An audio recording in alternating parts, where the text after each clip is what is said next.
Welcome to the Talkin VAWLS Network. My name is Boogie Bentley. Got a big one coming up on Saturday. Tennessee versus Texas A&M. CBS 3:30 kickoff. It's going to be Checker Neyland. I think it is a must-win game. Look, how can Tennessee respond after the loss to Florida? They still have everything to play for. All their goals are obtainable. If your goal is to get to Atlanta and play in the SEC Championship, all you have to do is win. Take care of business. We've talked all week about the home field advantage. Neyland Stadium. Tennessee's 12-game winning streak at home. On the flip side of that, Jimbo Fisher and Texas A&M 7-game losing streak in true road games. One of the biggest stats that I saw is that Jimbo Fisher is 0-9 at Texas A&M. 0-9 in road games where they are the underdog. We all know Tennessee favored by a field goal coming up on Saturday, but somebody doesn't think that Neyland Stadium is very special. Gary Danielson had some interesting things to say about Neyland Stadium, and I'm going to challenge you. If you're watching this video right now and you're going to be in Neyland Stadium on Saturday afternoon, I've got a challenge for you coming up at the end of the video. We're going to get into it, but as always, do me a favor. Smash that thumbs up. Just below the video, it is quick, free, and easy. It helps this channel. I would greatly appreciate it. Also, if you're new to the Talkin VAWLS Network, welcome. We're not experts. We're not insiders. We're not media. We don't talk at you. We talk with you here. We are building a community of Tennessee fans. Make sure you subscribe. Click that bell for notifications. You're not going to miss out when we go live or when we drop a video. Going to be live tomorrow morning, Friday morning, 9:30 a.m. Eastern Time.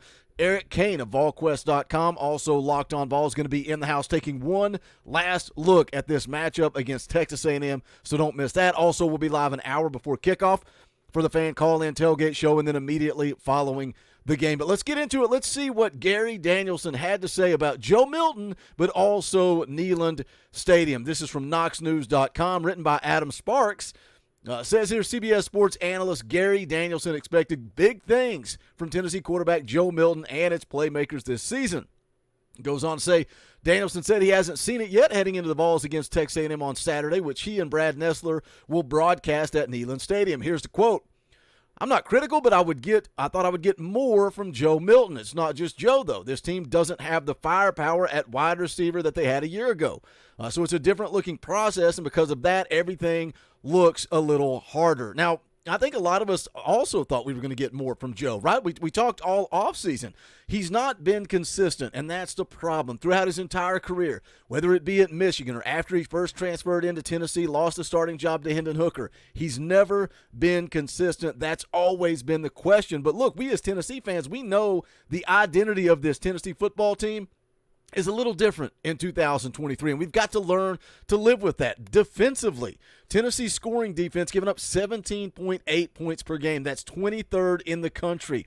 Offensively, they're scoring 36 points per game. That's good for 25th. Be physical, be violent, run the football, and play a little SEC defense. This football team doesn't need Joe Milton to go out there and try to be a Heisman Trophy candidate. He just needs to be efficient. And if you look at Joe's numbers throughout the year so far, he's thrown 2 touchdowns in every game outside of that South Carolina game. The interesting thing about it, he actually turned the football over twice in that game. Some of you guys in the chat, some of you guys in the comments feel that was the best game he's played this year. He just needs to be efficient. He's got to clean up the turnovers, run the football, and play some defense. I don't think Joe needs to be anything special. I don't think we need more from Joe. But he mentioned the wide receivers as well. I would agree with that. I would agree with him on the wide receivers. We thought we would maybe get a little bit more outside of Squirrel White, who's leading this football team with 26 catches, 276 yards, has not got in the end zone yet.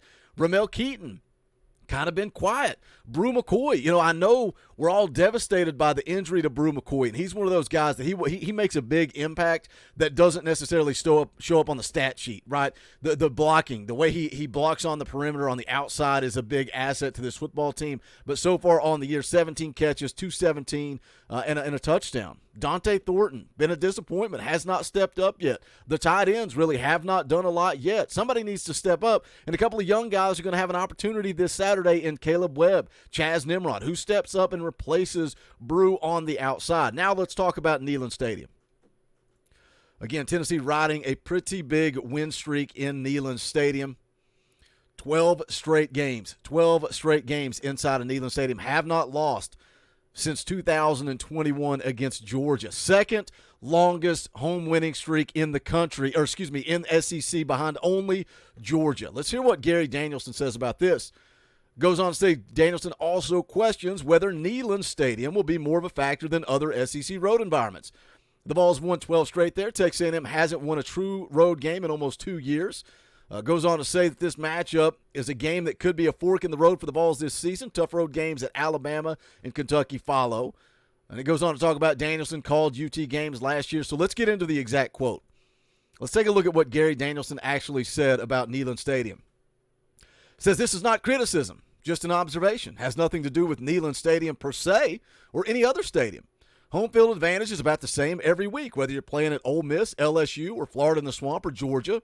For a football player, loud is loud. I don't know if it makes any difference if there's 80,000 people loud or 100,000 people loud. So is that the case? Is that true? Is Neyland Stadium just like anywhere else, or is it something different?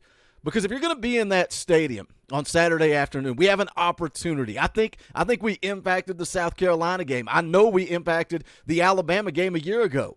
We have an opportunity to be that 12th man, to make a difference. I think it does make a difference. And I don't think any road game is just a road game. Ole Miss? You think Ole Miss has the same type of environment as Neyland Stadium? Here's the challenge.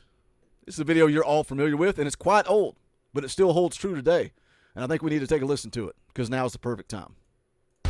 You know what Baker Mayfield said about Neyland Stadium? He said, it's a different type of loud.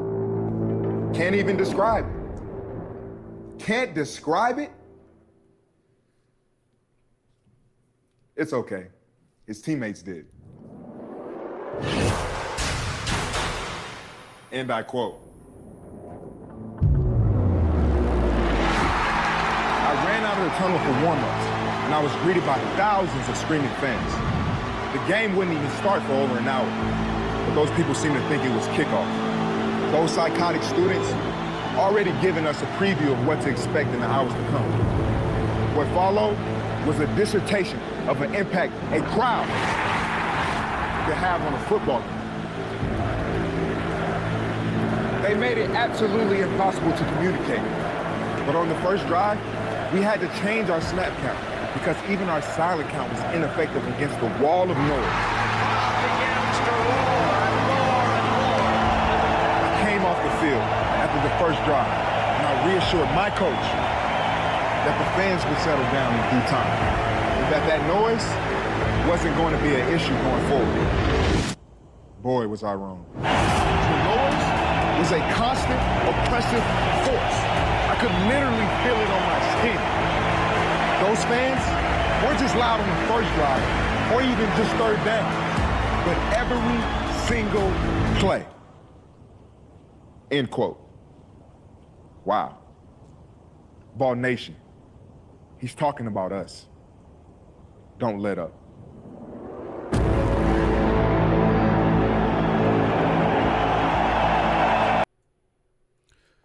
He's talking about us. I love that video. I know you guys have seen that video a million times. I got chills on my arms right now. Don't let up. Put on more steam. If you're in Neyland Stadium, be loud from start to finish. We're going to have an opportunity in that Texas A&M game to make a difference. So many people go back to that Oklahoma game from 2015, and when you're comparing crowd noise, they always say, was it as loud as Oklahoma in 2015? And then you talk about Florida, 2016, down the stretch, how loud that game was. And, it seems to be a thing of the past, and we were always talking about Oklahoma from 15, but now we're talking about Florida from 16. Now we're talking about Florida from last year, Alabama from last year. We are changing games. South Carolina from this year.